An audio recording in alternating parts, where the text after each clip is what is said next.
So hello everybody and welcome back to another video. Now, before around a few months ago I believe, I made a video where I basically explained the main parts of a typical desktop PC. But I never explained the parts inside of a typical laptop. So today, I'll be doing just that. Count this as sort of like a continuation video to the last one I made, but now instead of the video being about desktop parts, it's about laptops. Now if you're wondering which laptop this is the Asus VivoBook 15 laptop from the review I made. This is my main laptop that I daily drive every single day. And without wasting any more time, let's get started. Now before people ask, yes, the layout of the parts is not the same on all laptops, but it is quite similar. So no matter which parts you use, the layout should be at least somewhat similar. So now without wasting any more time, let's get started with first the battery. Now batteries inside of laptops, well, it's pretty self-explanatory. They charge the laptop. They are the ones that store all the energy, all the electricity that the laptop needs to then power itself on, and so you can use it without having to plug it in. Now of course you will have to plug the battery back in after some time of using it. Now depending on what you do with it, if you do less demanding tasks, then the battery will of course drain much more slowly. But if you do more demanding tasks like, let's say, gaming or programming or modeling or something like that, it will take much less time for the battery to go and drain itself out. Batteries come in many different sizes, wattages from many different brands, and just so much more really. Like for example, if I'm not wrong, this is a 75 watt battery, if I'm not wrong, or 45 watt, I'm not sure, but I think it's around there somewhere. But anyhow, now let's move on to the next part, which is the motherboard. Arguably one of, if not the most important parts of this entire PC. Now on the motherboard you will typically find your processor, your GPU, your RAM, your power delivery, and many other components. For example, on this laptop you have the RAM right here. These are the two RAM chips. Here you have the CPU, and since this laptop only has an integrated GPU, then the chip of the GPU is integrated within the CPU die. Then you've got your power delivery, which is right here. Then you've got your connector, your display connector. You need to disconnect this, and of course, if you want to upgrade the screen in your laptop on your own, you will need to look at the connector and make sure it's the same. This is the battery connector. It connects the battery to the motherboard, and of course the battery that way powers the motherboard. This is also another battery connector as well. Then right here you've of course got your Wi-Fi slot and your two NVMe slots, although one is for Wi-Fi cards and one is for NVMe drives. And then of course you've got your cooler right here going on top of the motherboard, which of course cools the CPU and the GPU if you have any discrete GPUs. If you do have a discrete GPU, then typically the motherboards are way bigger and they'll typically have two different chips. Now speaking of chips and GPUs and whatnot and motherboard sizes, motherboards come from many different brands, of course, many different sizes, form factors, and so much more. But the key difference is that in most motherboards you cannot upgrade the GPU or the CPU.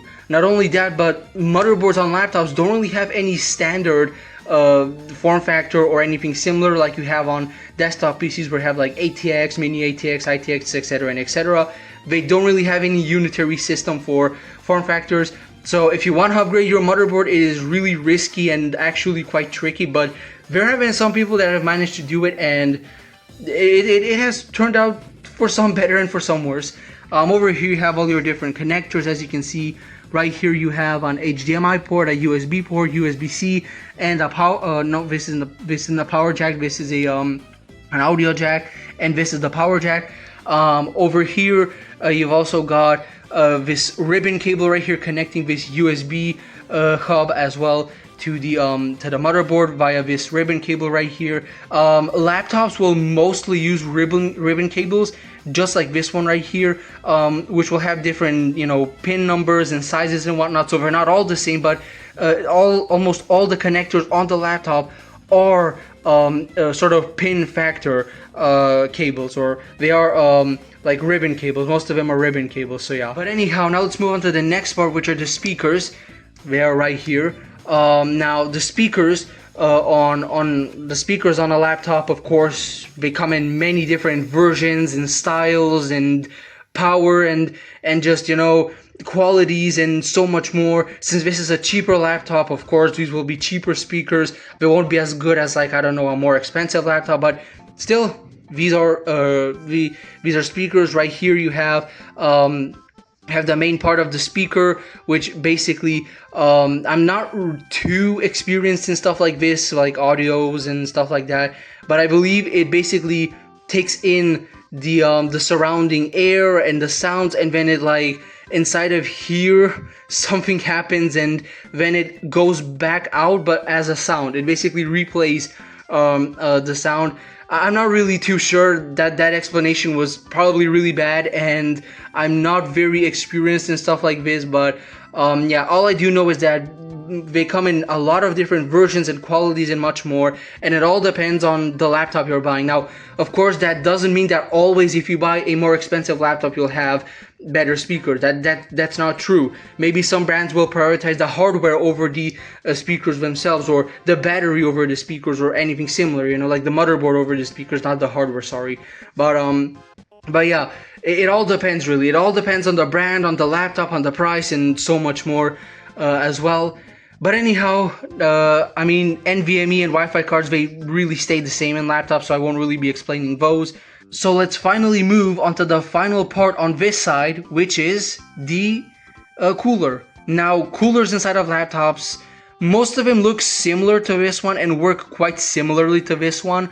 Most of them will have, you know, copper or aluminum heat pipes, and then you'll have these smaller fans with much smaller blades, but a much larger number of blades as well, going in, you know, cooling the laptop. Of course, this solution is nowhere near as good as on desktops, and that's one of the reasons why laptop hardware is so much less powerful than hardware on desktops, because they tend to heat up a lot more and their cooling solution is much worse. But yeah, laptop coolers come in many different shapes and sizes and from many different brands and whatnot, and they are just a whole different world. And in my opinion, the fans are probably the second hardest thing to replace in an entire laptop. The battery is quite easy to replace, the speakers as well. The NVMe and the Wi-Fi card are probably one of, if not the easiest things to replace or upgrade. The motherboard is the #1 hardest thing, at least in my opinion. But the CPU cooler is actually a close second, because some motherboards they have specific firmware, or they have specific connectors, or just anything similar, and so if you even slightly mess up the cooler, then the cooler or won't work or won't be as efficient. And of course, if you're working with like copper heat sinks and whatnot, and you know, like this one right here, you might have noticed that there was a dent here. I will warn you guys, copper is a very easily bendable material, and when you're working with coolers like this one, you should be really careful how you're actually handling it, because this could also happen to you guys. And thankfully the cooling performance was not affected that much when I did this, or at all really, but there are some instances where it can actually break off or like snap or twist so much that it doesn't even cool that much anymore, because, well, of course there's this giant ridge here and the heat can't go through as effectively as before. But anyhow, now that we've looked at all of the PC parts or all the laptop parts from this side, now let's turn the laptop onto this side. Right here you've got your, of course, right here when we turn the laptop to this side, if my camera can focus, there we go. Oh, waiting for my camera to focus. There we go, my camera focused. You got the laptop lid. Now inside of the laptop lid, if we can open this laptop up, you've got your keyboard. You got your keyboard, which comes built in with literally every single laptop. I mean, that's the literal, the whole thing of laptops, is that they're just like all-in-one PCs that are very portable and, you know, nice to walk around with, I guess, or like take with you anywhere. You got your touchpad, which essentially acts as your mouse, your keyboard, and then your screen as well. These all will differentiate depending on the brand, the price, and much more, just like I said with the speakers. But it's not necessary, once again, just like the speakers, it's not necessary that if you buy a more expensive laptop that you're gonna get a better motherboard, that you're gonna get a better keyboard or touchpad or screen, just like we've seen on the channel where I rated the Acer 5 Nitro and this Asus VivoBook, and in the end the keyboard actually ended up winning on this laptop, even though it's like 1,000 euros cheaper, because like it's just not necessary, or it's not necessarily true. Yeah, laptops and laptop hardware in particular are a very tricky thing, much more different from your typical desktop PCs, and I hope this video helped you guys out to sort of at least, you know, explain to you guys the difference between laptop and desktop hardware, and, you know, the meaning of it all and whatnot else.